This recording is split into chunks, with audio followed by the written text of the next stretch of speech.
आजची रेसिपी आहे चिकन यखनी पुलाव. चला तर मग रेसिपीला स्टार्ट करूया. इथे मी बरेच खडे मसाले घेतले आहेत. त्यामध्ये मी अद्रक, धणे, बडीशेप, खसखस, जिरे, बेडगी मिरची, तमालपत्र, हिरवी मिरची, त्रिफळा, दालचिनी, काळी मिरी, चक्रीफूल आणि लसूण. इथे मी फोडणीसाठी तेलामध्ये आधी कांदा टाकलेला आहे. मग त्याच्यामध्ये सगळे खडे मसाले टाकून खडे मसाले व्यवस्थित भाजून घेतले आहेत. त्याच्यामध्ये मी 1 किलो चिकन टाकत आहे. चवीनुसार मीठ आणि चिकन आणि खडे मसाले आपण एकत्रित मिक्स करून घेऊया आणि स्लो गॅसवर 20 ते 25 मिनटं आपण त्याला शिजू देऊया. सो इथे चिकन स्टॉक रेडी आहे. तो मी गाळून घेत आहे आणि मी चिकनचे पीस असे वेगळे वेगळे काढून घेत आहे.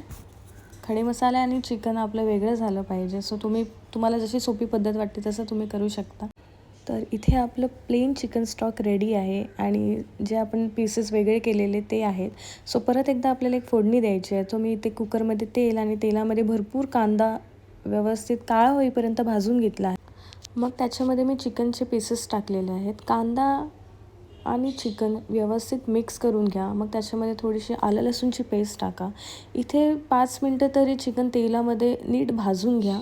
मग त्याच्यामध्ये आपण गरम मसाला टाकूया. मी इथे सुहाना मिक्स टाकलेला आहे. सो तुम्हाला जो गरम मसाला आवडतो तो तुम्ही टाकू शकता. सो इथे मसाला आणि चिकन व्यवस्थित एकजीव करून घ्या. मग त्याच्यामध्ये दही टाका.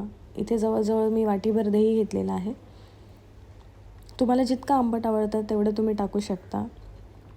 सो दही चिकन व्यवस्थित आपण मिक्स करून घेऊया. सो इथे दही आणि चिकन व्यवस्थित मिक्स झालेलं आहे. आता आपण इथे राईस ॲड करूया. इथे मी अर्धा किलो बासमती राईस घेतलेला आहे. सो नंतर मग जो आपण चिकन स्टॉक रेडी केलेला तो टाकूया. इथे असं वेगळं पाणी आपल्याला यूज नाही करायचं आहे. फक्त चिकन स्टॉकमध्येच हा पुलाव रेडी होतो. सो चिकन स्टॉक आणि राईस आपण व्यवस्थित मिक्स करून घेऊया.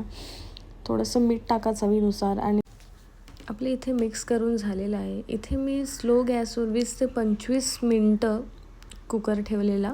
1 ते 2 शिट्टी तुम्ही काढून घ्या आणि अशा प्रकारे आपला चिकन यखनी पुलाव रेडी आहे. तुम्हाला जरी रेसिपी आवडली असेल तर नक्की लाईक, शेअर आणि सबस्क्राईब करा. कॉमेंट करा. थँक्यू.